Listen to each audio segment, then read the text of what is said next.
Hi, this is Camper Jim with the Adventure Camper Company. In this video, we're going to show you how to set up at camp.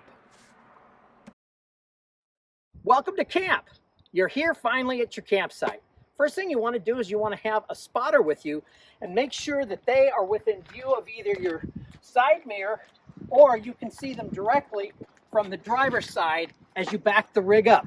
Now remember, if you want the camper to swing to the left, when we're going in reverse, we drive from the bottom of the steering column. So if I want it to go to the left, I steer from the left from the bottom. If I want it to swing right, the same thing, I swing to the right. So if you can just remember, when we drive forward, we're at the top. When we're in reverse, we drive from the bottom. That'll help you remember when you're there and you have other campers watching you and they got that, that anxiety. You don't have to worry about it. You're going to back it up like a pro. Remember, drive from the bottom in reverse, turn left, camper's going to go left. Turn right, same thing, it's going to turn right. Okay, so have your spotter back you up. If you have a power post or whatever, make sure you're not hitting that. Make sure that when you're backing up also that you mind any trees or any obstructions or anything that might touch the top of the rig. Be real careful of the edges of the camper at the top. That membrane can tear easily if a branch rakes across it, so be real careful of that. We look for that type of damage when rigs come back, and we would hate for you to have to take care of that. So we want to make sure that that's something you're aware of. That's why you have somebody back here spotting. Go ahead and have them back you up, and remember, as long as you're within about 20 feet, 15, 20 feet from this is where your power connects, your shore power, your 30 amp. As long as you're that close, you'll be good to go. Now, once you've parked, let's come around here to the passenger side. We're going to go ahead and get the wheels chopped. I like to have front and back on the tires, just like that. Now we're good to go. We know the camper's not going to go anywhere. The same thing's already happened on the driver's side. Next thing we need to do is get our jack stand pads out. I have those in the truck so we can do this. Put those underneath with a piece of 2x4 just like that in the center. So next what we want to do is get the weight load off of these stabilizer bars, and we're going to do that by actually keeping everything hitched up and raising the camper. So once I start to feel load, I'm going to keep lifting for a few inches. Okay, so these latches right here, we're going to lift up. Take that L-bar bracket off. I like to put it on the battery. Doing the same over here. Now I'm going to see if I'm up high enough that I can pull this off, and I can tell I can. I'm going to pull that out, nice and easy. Pull my cotter pin right here. It's going to be the same. I'm going to pull these cotter pins, both sides, take the pins out, just like that. Okay, now the bars are ready to come out. Super easy. I like to put the bars right away inside the trunk, right here in the front. Make sure to put your pin and your cotter pin back in that receiving hole before you store the bars. Now that's done, we need to do a couple of other things. Might as well get our keys out for this rig. It's going to be the small round key that unlocks padlock. I always like to hang that up here. Now before I lower this, or before I release this, I'm going to lower all the weight off the hitch, off the truck. Then we'll open the bail. We'll undo the chains, brake control, cable, and the wiring harness as well. So I'm going to go ahead and do those things real quick. Wiring harness, there's a spot for it right there. Brake control, that comes off nice and easy. That can just latch on. Same spot. Our chains, place to hang those. Okay, everything's good. Looks like everything's unattached. All the weight is off. I can open the bail. Now I can raise the rig. Before I raise the rig, this is when I'm decoupling, I want to double check. Are my chucks on this side? Check to make sure. They are, they're good. I'll check over on this side. We're good. So we know we're not going to have the trailer roll unexpectedly on us. Now once you've cleared the ball,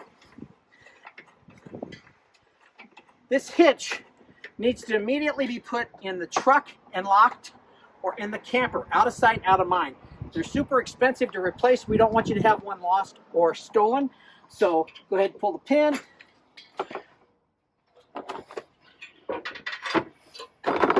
Get that out. I like to always put the pin back right away. And I know I always keep my truck locked, so I'm just going to toss that in the truck. I'm going to close the truck down. All right, one last thing I can do. Makes it a little less easy for somebody to take the camper when I'm gone. I'm going to go ahead and lock that. And we're going to lower this. Now, if you want to have your spotter eyeball and see where you are roughly at about a rough level on the camper's frame relative to your campsite. Okay, so we've got the trailer decoupled and we've got it roughly balanced. I'm going to come down a little bit lower. Next I'm going to do is I'm going to get into the trunk. Right here you'll find the stabilizer jack crank. That simply just attaches to each of these, and those are leveled. Put them down on a piece of 2x4 or a jack stand, all the way down. And remember, these are not load bearing. If you try to put a portion of the load of the weight of the camper, those will buckle and bend. You'll break one.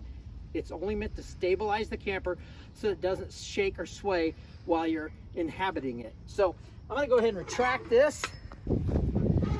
Okay, so once we start to feel any type of resistance, we're going to crank maybe once or twice. That's about all the weight that we want on that. We'll do the same for the other 3 points, and then our trailer will be level. Remember to use the Bubble Level app. I like to place that phone right on the inside here where I can see it, and then I will have somebody raise and lower the camper until that level says that I'm flat or true. Once I've got that done, then I know I can put my stabilizers down. It's going to hold me in a nice comfortable position while I'm here camping. Okay, so now we need to next connect our camper to shore power and water if we have water available at our campsite. So we're going to go around to the driver's side. I've already got our cable ready. This has been hooked up to the post. All I need to do now is connect to the camper. This goes in at an angle of about 1130. Like that. You'll see it's at a very slight angle off of what I'd say is straight up noon. Turn it a little bit, that locks it in. There's a mason jar style collar that just more or less just kind of is there to help cover that from dust or water, and then this also will protect that. Once that's in, even if that doesn't screw 100% perfect on there, that's just fine. It's locked in. We're ready to go and we've got power. Next, we're going to make our way to the front of the camper. If we're on city water, we have a brass fitting on the front. This is a water pressure regulator. It's really important. It makes sure that the water pressure going into the camper is not too high for any of the lines, which might cause them to bust. If they bust, we have flooding, and that's a problem. So city water connection's labeled, and it's just like at home. You're going to just simply connect that up, just like so. And so once that's done, we'll connect this to our water at the post, turn it on, and we're good to go. It's always a good idea if we're going to be gone to bike, hike, go to the shore, beach, fish, whatever. If we're not going to be at the campsite, it's good to come to the city water and turn that off so there's not onward or inward pressure constantly while you're gone. It's just a little security measure. It's a tip, and I like to do that. If you don't have a city water connection, we can fill the reservoir tank. So you've got about 30 gallons of fresh water. This just comes off. We put this here and we simply fill that tank up until water starts coming out. It's just that easy. Once we know it's full, we cap it and we turn the pump on in the inside, and I'll show you that in the next video. And we'll have water reserve while we're camping what we call dry dock or boondocking. So that's it for now, and we'll see you in the next video. We're with the Wolf Pup Limited 16 BHS, and it's time to get inside. Take your purple key. It's got a little bit of tape on it. We're going to know that's for the main entry door. Now there's 2 locks, so it's a bit of trial and error. You may get confused, lock one, unlock the other. I promise you, if you get them both in the unlock position, you're going to be fine. This is going to pop open for you. Okay. Now, before you deploy the stairs, I want to show you something here with these legs. Make sure, I usually have this ready for you, but if these legs are up like this at all, we want to make sure that these are all the way down on both sides. And this is why. When we open the door, we want to push this all the way open, grab the bail, let the stairs come down gently. You're going to see right here, and Isaac's going to show you, that the weight of the stairs is actually bearing on the threshold. We can't step on them yet, or we'll end up damaging the camper. The dead weight of the stairs right now like this is fine, but if we step on them, we're going to cause breakage on the camper. There are 2 pins, these right here. Okay, so when this is resting down here, all I'm going to do is simply grab those pins and push them in, and then lift up on my legs a little bit, make sure those are in, and now it's stable and this is flush. That's what we want. So I can put my weight on there and this is flush. That means when I close the door, it'll clear. Another tip, never raise or lower the camper to level it with the stairs deployed. Never do it. If there's anything having to do with the front jack, if you're touching the front jack at all, make sure the stairs are in and the door is closed so that you don't risk damaging the door. Just a little tip. The way I learned that is I damaged the door.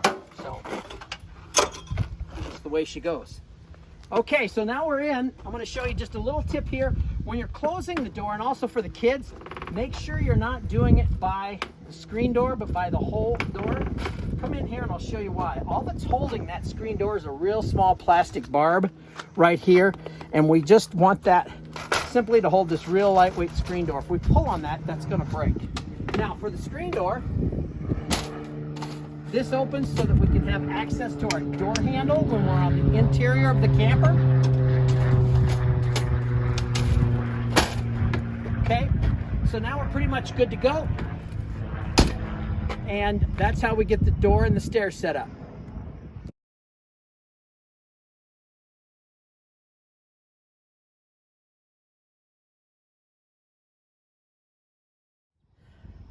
Hi, it's Camper Jim with the Adventure Camper Company. We offer you a lot of gear in the rigs that we rent out. One of them is a huge Kona rug. Make sure you shake the rug out and get it as clean as you can. Put it back in its yellow laundry bag. We've got a camp table for you. I'm going to show you how this opens, like that. To put it together, like that. Okay. I'm going to go get the grill. I'll be back in just a second. Okay, so I've got the Blackstone grill. So you've got a spot for that. You've got some cooking utensils included. What you need to remember is not included is a 1-pound propane cylinder. Make sure that you bring that. And remember, this grill will get to a medium heat. It does not get super hot. You're not going to sear a chicken breast on it. But making breakfast and everything, it works fantastic. So go ahead and enjoy it. Use it. When you're done, clean it up. And make sure that you return it in the location that you found it in the storage cabinet. In this video, we'll show you how to change a tire on the trailer. If you need to, for any reason, exchange or swap out a tire, you're going to want to use your tow vehicle's jack. Raise the camper up on the spindle, on the axle. Raise that up, and then I've got a lug wrench for you. These are 3/4 inch lugs, and then simply put that on and then go ahead and swing those nuts off like you as you need to. That should give you plenty of torque to get those off. And then do the same with the spare in the back. And of course then put this one back where the spare is stored when you're in transit with the spare in place here. And that'll get you back home safely. In this video, we'll discuss the details of the camper's control panel. All right, the next thing we're going to talk about is your control panel. We're going to go ahead and enter the camper here. So you'll see that we have pump, water, awning, and light. Up here we have battery fresh, black and gray, and also here we have the awning in and out. I want to let you know we do not use the awning because the likelihood of damage and the cost of repair is too high, so you won't be using this button. But the blue lights are the awning lights. If we want to turn those on, we hit that toggle switch once. Want to turn them off, hit it again. The convenience light is on the driver's rear where there is a storage compartment, and you want to make sure you have light there so you see what you're doing. Go ahead and hit that once, it's on, twice it's off. Water pump and water heater. Make sure that you either have connected to city water or have your water reservoir filled before you turn the water heater on. Super important. Again, water is on at the city line, it's turned on, connected to the camper, or you have filled your water reservoir before you turn that on. And then the water pump also turns on right here, nice and easy. Now, for battery, remember we have solar here. We can monitor our 12-volt system by hitting there. It shows a full charge. We can see that the fresh tank, because we haven't filled it, is empty. The black and gray tanks are empty at 1 dot, and the rig is ready to head out. So that is your control panel here. I'm going to show you some other controls as well. Over here, if you do need heat, the furnace control is very simple. It's analog. You're going to push it from the far left over to whatever temperature you want it. Warmer to the right, cooler to the left. If you push it all the way to the left, it'll click into place, and that means it's turned off. So that's your heat. Above us is, for the summertime, our cooling. Remember, you have to be to 30 amp power, or you have to have generator power sufficient to operate the air condition. Low fan, high fan, low cool, high cool, and temperature control, all right there. If you want to, you can look for Driven on your Bluetooth connections, and you can stream from your phone nice and easily there. So when you get to your campsite, you can check your water, hot and cold and everything here. Make sure that you detach your blinds. Lights and fan for your stove are right here. A word about the stove. First thing we would have to do is outside, if we're going to use the furnace or the propane stove, is that we have to turn the propane on at the front, and we simply just turn that on. Let's go do that real fast. Right here, we're just going to go ahead and turn that on. Once that's on, now we can use our heat and we can use our stove. To get the stove to work, we're going to want to make sure that we first turn on the power right here, and that's going to illuminate blue lights. Then when we turn the stove to the temperature we want, we press in and it will spark to light for us. When we turn this off, the gas will not flow and the spark igniter will not ignite. That's a safety feature. If we're connected to shore power or to city power, our microwave is a very standard microwave. It's going to work just like it does at home. And that's about it as far as appliances in the main area. Next, let's go into the bathroom. All right, let's talk a little bit about the water facilities in the bathroom. Inside, first thing we want to know is we've got a roof vent. Make sure that that is closed when you leave, but when you're here, you can keep it open. If it rains, you want that closed. Turns on and off with a push button. Just like that. And your light is here like all the rest of the lights. It has a small dimple in the middle. Push on and push off. I'll leave that on while we're inside. So on your toilet, one of the things you want to know is that you're going to press the foot pedal by half until you get about 3 or 4 inches of water in the stool. Use the bathroom, and then once you do, go ahead and press that and then rinse the waste down into the holding tank, and then go ahead and close your lids. You're good to go. On your shower over here, okay, I'll just sit down quick and show you. They turn on to the counterclockwise and to the clockwise. So this kind of turns just like a utility tub does. Got that? They rotate outward to turn on, rotate inward to turn off. When you're showering, there's a small stop button. Let me show you where that's at right here. So when you're showering, you can just go ahead and hit that so that you can conserve water, lather up, and then when you're ready to rinse, hit that again, rinse off.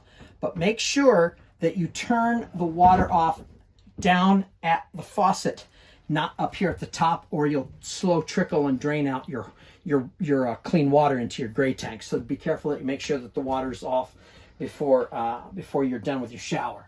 So if it is going to rain, obviously we're going to want to lock that back down. we'll do that as if we were getting ready to also head home. We would want that done. We're inside the Wolf Pup bunkhouse. We've got a small up and lower bunks. Both are equipped with light and a UPC. I believe it's UPC. Well, whatever it is, the kids know. They can connect all their devices there and get power. So that's there.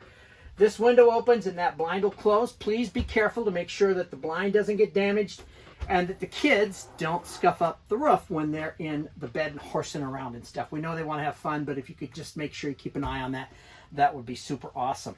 Thank you. All right, so you have a fully stocked kitchen. I'm going to show you a couple of things. First of all, when in transit, the cover to the sink, we put this here so that water does not trickle along the edge and cause damage to this cover. Okay, for appliances, underneath the bench closest to the bunks, we have a 2-slice toaster and a 5-cup coffee pot right there for you.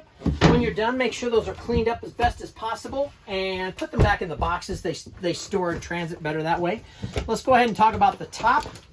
So we've got some coffee and coffee filters so that if you forget your own coffee, you've got some backup, and you've got coffee filters here.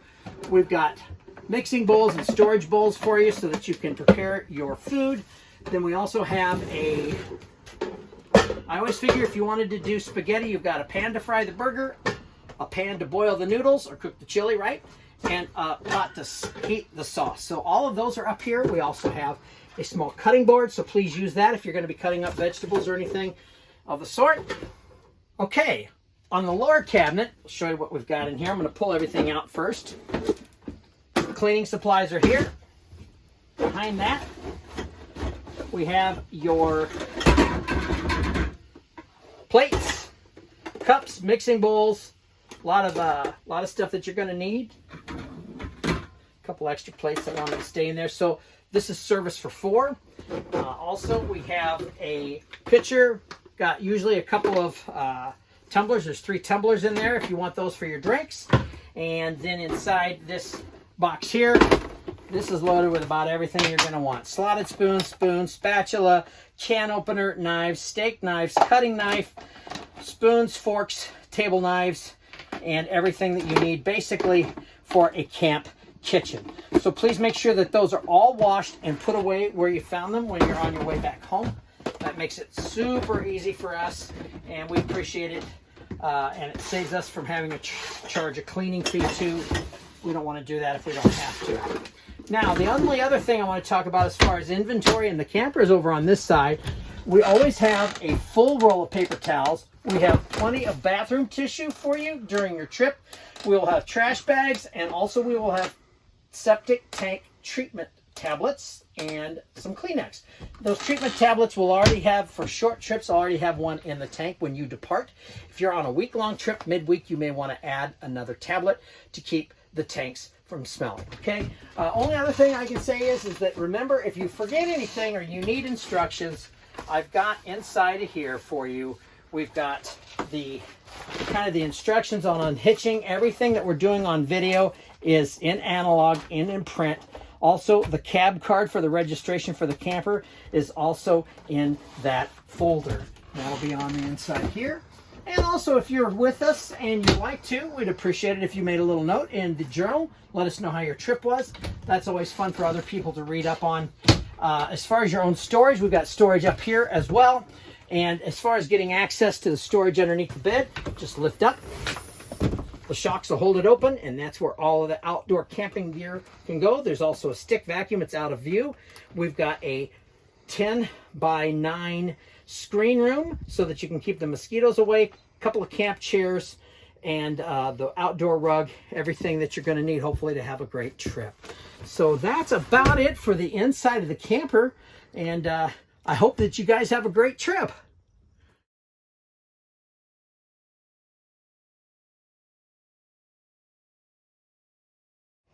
Remember that the camper comes equipped with an outdoor refrigerator as well. This is on city power only, so it will not run on 12 volt. Go ahead and set your temperature as desired. Make sure your drinks, refreshments, or other foods are stored out here, a prep area. And when it's not in use, make sure that you lock it up and keep the latch closed.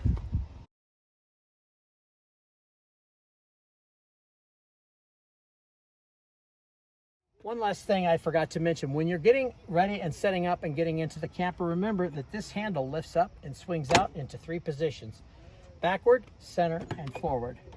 A lot of people like to put it this way when they travel. It's a little extra security for the door to be closed.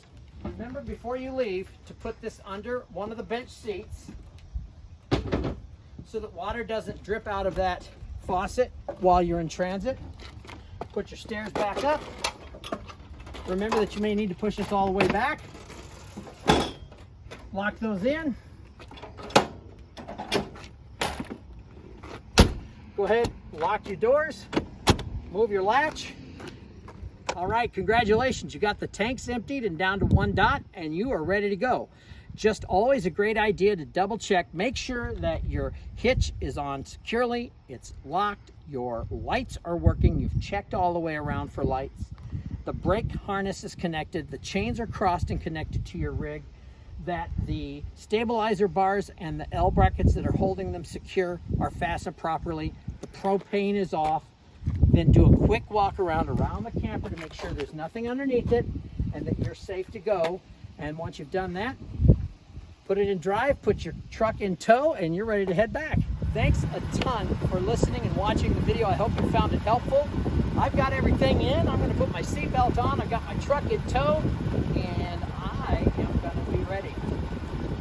Remember, your next adventure and a lifetime of memories are just around the next bend. We'll see you out there. Take care.